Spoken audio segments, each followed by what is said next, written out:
네. 여러분, 농부에게 추수하면은 언제나 설레게 하는 용어입니다. 제가 어릴 적에 집은 농사를 지은 적이 있었습니다. 가을 추수가 되면 언제나 기대가 되었어요. 왜냐하면은 메뚜기를 잡을 수가 있고 햅쌀을 먹을 수가 있었기 때문입니다. 처음 거두어들인 이 벼 중에서 얼마를 집으로 가지고 옵니다. 그리고 가마에 넣고 살짝 찝니다. 그러면 벼가 이게 말랑말랑해지는데 그 살짝 찐 벼를 또 살짝 말리게 되어서 정미소에 가서 이제 찌우면은 정말로 먹기 좋은 간식이 되지요. 그 당시에 이 간식이 없는 시기에 그 햅쌀을 먹으면요, 쫄깃쫄깃한 그 맛에 항상 가을 되기를 바랬던 어린 시절이 있었는데, 이렇듯 추수하면은 먹을 것이 풍부해지고 또 마음도 풍성해지는 것이 이 추수 때입니다. 그런데 오늘 나오는 이 두 종류의 추수는 언제나 먹을 것이 풍성해지고 마음이 풍요로운 추수가 아니라는 거예요. 하나의 추수는 분명히 은혜와 기쁨의 추수인데, 다른 하나는 절망과 피비린내 나는 추수입니다. 오늘 저는 두 추수, 곡식과 포도의 추수라고 하는 제목으로 말씀을 드리려고 합니다. 요한은 흰 구름 위에 앉아있는 인자와 같은 이 분을 보았습니다. 그는 금면류관을 쓰고 있었고 예리한 낫을 들고 있었습니다.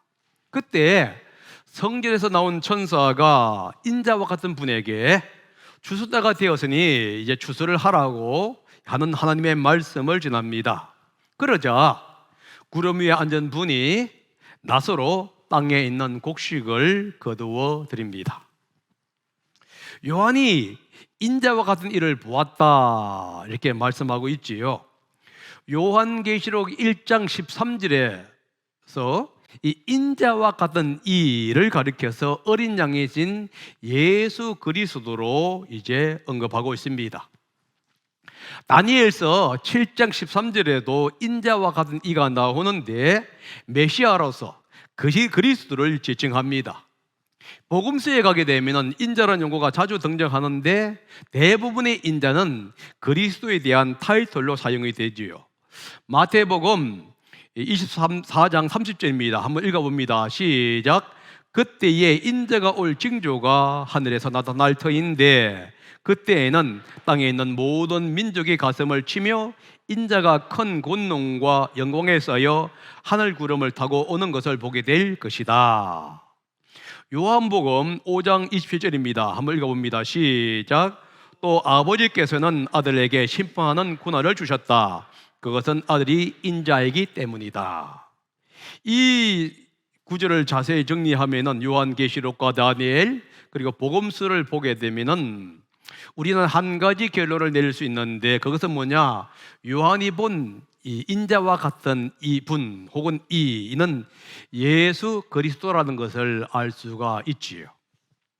그런데 이 인자가 예수님이라 하는 것을 가리키는 세 가지의 특성이 있습니다. 이 특성은 다음과 같은데요. 첫째가 구름 위에 앉아 계신 분으로 표현되고 있고, 둘째는 금면류관을 쓰고 있다. 그리고 세 번째가 손에 예리한 낫을 들고 있다는 표현 속에서 발견할 수 있습니다. 첫째, 인자는 흰 구름 위에 앉아 계십니다. 이 구름 위에 앉아 있다고 하는 이 용어가 14절, 15절, 16절에 각각 한 번씩 나오면서 세 번이나 등장합니다. 성경에서 구름은 때때로 수송수단으로 사용이 되었습니다. 엘리야 선지자가 하늘로 올라갈 때에 구름을 타고 올라갔습니다. 요한계시록 11장에 나오는 두 예언자가 하늘로 올라갈 때에도 구름을 타고 올라가지요. 예수님이 하늘로 성천하실 때에 구름을 타고 올라가시고요, 지상 강림하실 때에도 구름을 타고 강림하신다고 기록하고 있습니다. 그렇다고 한다면은 이 구름은 운송수단 혹은 수송수단으로 사용이 된다는 것을 우리는 알 수가 있는데요. 때때로 이 구름은 하나님의 영광, 하나님의 현현, 다시 말해서 자기를 나타내는 방법으로도 사용이 되었습니다. 광야 40년 동안에 하나님은 백성들에게 자신의 영광을 이 구름과 불기둥으로 묘사해 주었습니다. 솔로몬이 예루살렘 성전을 완성하고 봉헌할 때에 구름이 성전에 가득했다고 기록하고 있는데, 그 구름이 성전에 가득했다는 의미는 뭐냐? 하나님의 영광이 이 성전 안에 가득 찼다 하는 의미입니다. 열왕기상 8장 11절입니다. 한번 읽어봅니다. 시작. 주님의 영광이 주님의 성전을 가득 채워서 구름이 자욱하였으므로 제사장들은 서서 이를 볼 수가 없었다. 그러니까 주님의 영광을 지금 구름으로 표현하고 있지요. 이 본문에 보면 이렇게 나와 있습니다. 구름을 타고 온다고 표현되어 있는 것이 아니고 구름 위에 앉아 계신다. 그렇다고 한다면 구름은 수송수단으로서 표현이 아니고 하나님의 영광 혹은 하나님이 자신을 나타내는 어떤 계시의 방법으로서의 구름이라는 것을 알 수가 있어요.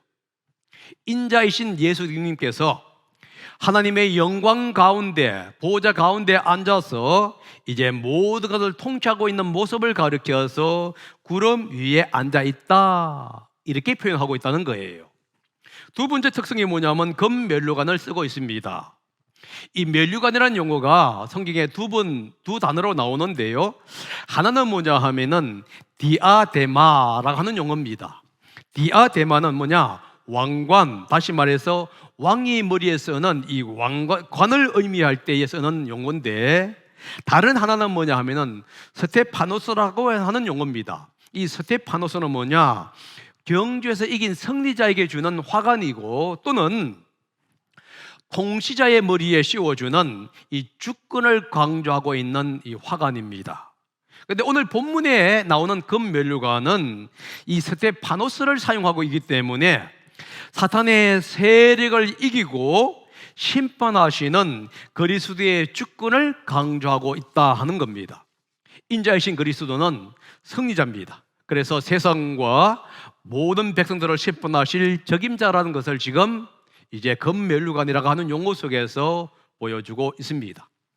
세 번째는 예리한 낫을 가지고 있다라고 표현하고 있습니다. 이 낫은 길고 약간 구부러진 도구를 말하는데, 일반적으로 나무나 가지를 자르는 이 연장을 말합니다. 그런데 낫은 때때로 하나님의 심판과 연결이 된다는 거예요. 마가복음 4장 29절에 열매가 익으면 곧 낫을 댄다, 주수 때가 왔기 때문이다, 이렇게 얘기를 하면서 이 낫을 지금 심판과 연결시키고 있는 모습을 우리는 봅니다. 그렇다고 한다면 낫은 뭐냐? 마지막 추수 때에 하나님의 심판을 의미할 수가 있다는 거예요. 오늘 본문 14절에 보게 되면은 구름 위에 앉아 있고 금면류관을 쓰고 있으며 예리한 낫을 갖고 있는 인자와 같은 이가 누구냐? 마지막 시대에 세상을 심판하시는 그리스도라는 것을 우리는 알 수가 있습니다. 이때 다른 천사가 성전, 즉 하나님으로부터 나옵니다.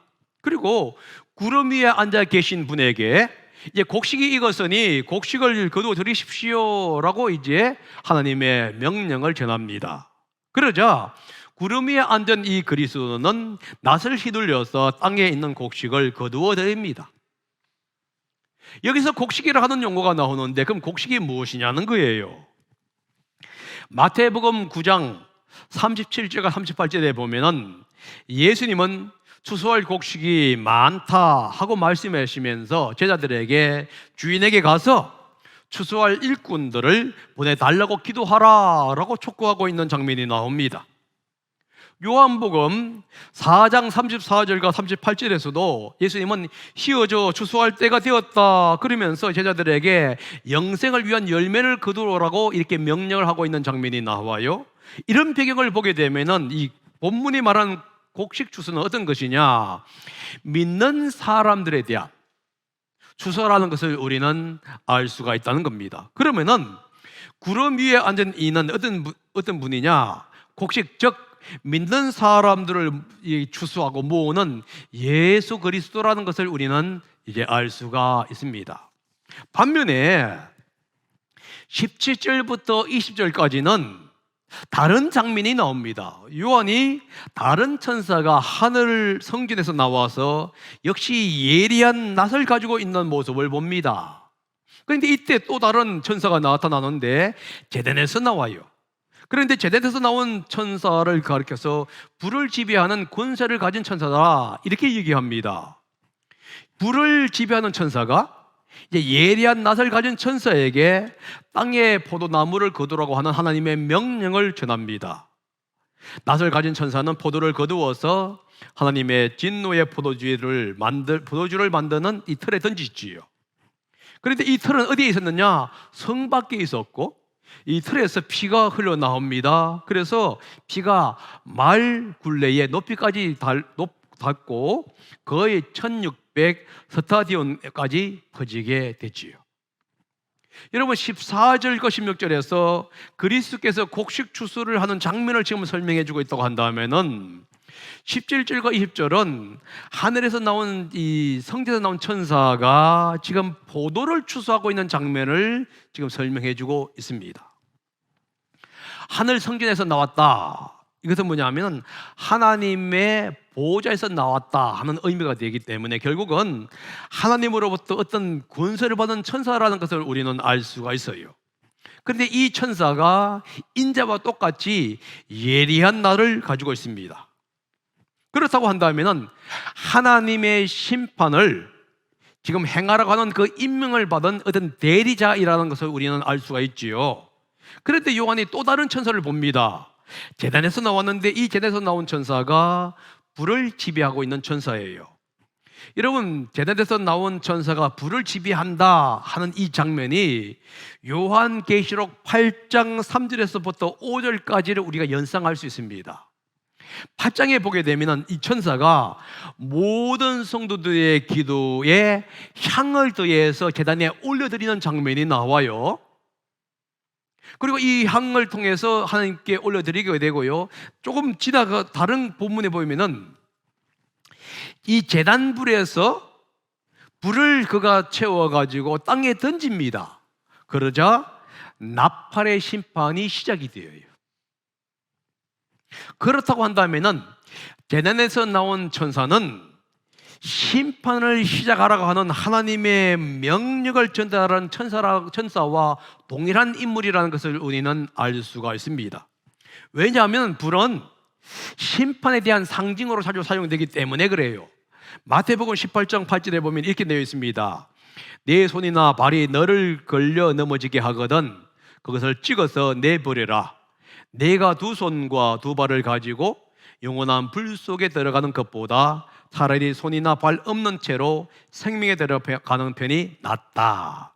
여기서 영원한 불이라는 용어가 나오는데 이 불은 뭐냐? 그리고는 심판의 불이라는 것을 우리는 알 수 있습니다. 그래서 불을 지배하는 천사는 뭐냐? 낫을 가진 천사에게 이제 하나님의 심판, 땅의 포도를 거두라 하는 명령을 내리고 있다는 것을 우리는 직감적으로 알 수 있습니다. 예리한 낫을 가진 천사가 땅의 포도를 거둡니다. 그리고는 하나님의 진노의 큰 포도주를 만드는 이 포도주를 만드는 술틀에 던져 넣는 장면이 나와요. 여러분, 지난주에 우리가 보았습니다. 요한복음 14장 6절부터 13절에 보면은 하나님의 진노의 포도주를 뭐라고 표현했습니까? 물이 썩지 않은 독한 포도주, 혹은 불과 유황에 영원한 연기가 나는 불못, 혹은 밤낮 쉼이 없는 장소와 동일한 용어로 사용되었다고 우리는 말씀을 전했습니다. 그렇다고 하면 오늘 본문에 하나님의 진노의 큰 포도주를 만드는 술틀, 이건 뭐냐? 믿지 않는 사람들을 불과 유황에 불못으로 던지는 하나님의 큰 심판을 의미한다는 것을 알 수가 있다는 거예요.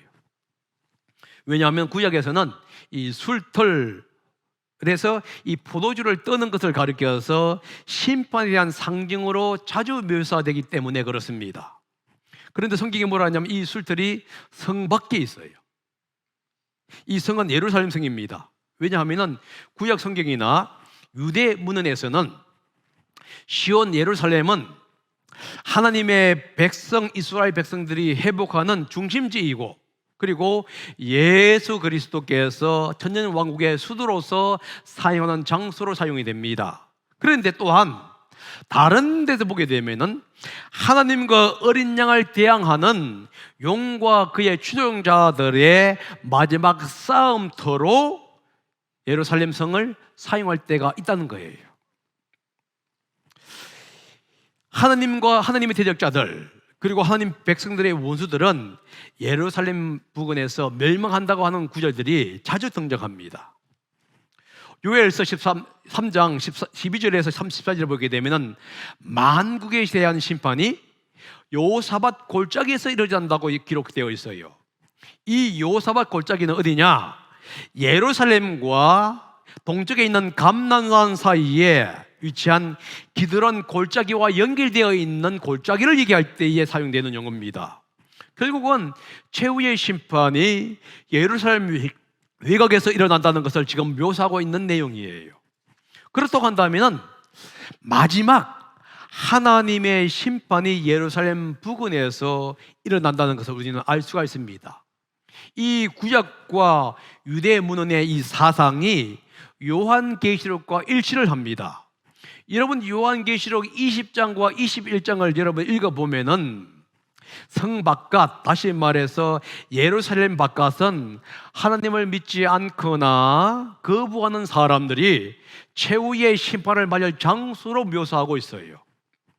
새 예루살렘은 어린 양의 생명책의 이름이 기록된 자만이 들어가게 되고요, 이 어린 양의 이름이 생명책에 이름이 기록되지 못한 자들은 새 예루살렘에 들어가지 못하고 오히려 바깥에 있다고 지금 묘사하고 있습니다. 그렇다면 한다면은 오늘 이 본문과 상당히 일치하고 있는 내용이 바로 그 부분이에요. 성 바깥에 술틀이 있습니다.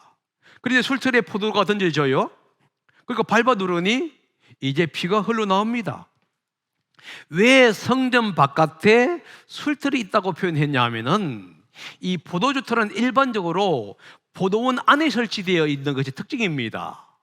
그래서 포도 작업을 하면 곧바로 이제 포도즙을 만들 수 있기 때문입니다. 그런데 포도원은 통상적으로 성읍 바깥에 위치해 있게 되어 있어요. 다시 말해서 예루살렘의 포도원들도 예루살렘을 포함해서 그 성읍 도시의 바깥 근교에 이제 주어지게 됩니다. 그렇기 때문에 성 바깥으로 얘기한 거예요. 그래서 성경이 이렇게 얘기하죠. 그 피가 말굴레의 높이까지 그리고 1600 스타디온까지 퍼졌다. 여러분 왜 이렇게 나오냐면 보통 포도를 밟는 것은요, 그 당시에 이 청중들은 익숙한 표현입니다. 성경시대에 이 통 안에 포도를 집어였습니다. 그리고 발로 밟는 거예요. 물론 우리로 말하면 장화를 신고 밟겠지요. 그러면은 통에 달린 이 간을 따라서 포도즙이 밑으로 내려가서 모이게 됩니다. 요한은 이 장면을 얘기하면서 포도를 밟는 것을 하나님이 대적을 밟는 것, 심판하는 것으로 지금 묘사하고 있다는 겁니다. 이 포도를 밟다 보면 자연스럽게 뭐가 되지요? 붉은 포도즙이 튀게 되고 옷을 더럽히게 되는 거예요. 하나님의 심판 마지막 때에 포도즙이 옷에 튀는 모습을 선혈이 낭자한 모습으로 지금 묘사하고 있다는 거예요. 여러분 이사야서 63장 3절에 보면은 하나님의 진노를 포도즙을 틀을 밟고 선혈이 옷에 튄다고 하는 용어가 나옵니다. 한번 읽어봅니다. 이사야 63장 3절입니다. 시작. 나는 혼자서 포도주 틀을 밟듯이 민족들을 짓밟았다. 민족들 가운데 나를 도와 함께 일한 자가 아무도 없었다. 내가 분내어 민족들을 짓밟았고 내가 격하여 그들을 짓밟았다. 그들의 피가 내 옷에 튀어 내 옷이 온통 피로 물들었다. 여러분, 마치 포도를 밟는 사람의 옷에 이제 포도즙이 튀는 것처럼 하나님께서 이 세상을 심판하는데 그 심판할 때 그 선혈이 피가 튀어서 온몸을 더럽힙니다. 그런데 성경이 이렇게 갑니다. 이 피가 얼마나 많았는지 말굴레의 높이까지 갔고 이 1600 스타디온으로 퍼졌다, 이렇게 얘기하고 있죠.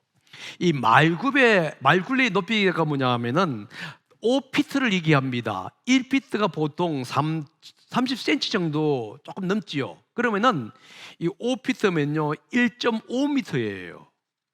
그리고 1600 스타디온은 뭐냐 하면은 296km, 300km 정도의 거리입니다. 여러분, 이 거리는 뭐냐 하면은 이스라엘에 위치한 팔레스타인의 이 북쪽 시리아서부터 시작해가지고 남쪽 애굽 국경까지가 길이가 약 한 300km가 된다는 거예요. 여러분, 그렇다면 무슨 얘기입니까?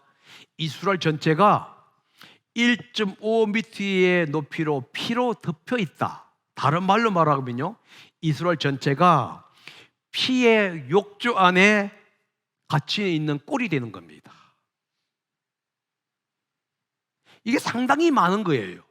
그래서 이것은 많은 분들이 상징적인 표현으로도 설명하기도 합니다. 다시 말해서 하나님의 심판의 결과 대학살이 일어나게 되고 온 세계가 피로 물들게 된다는 거예요.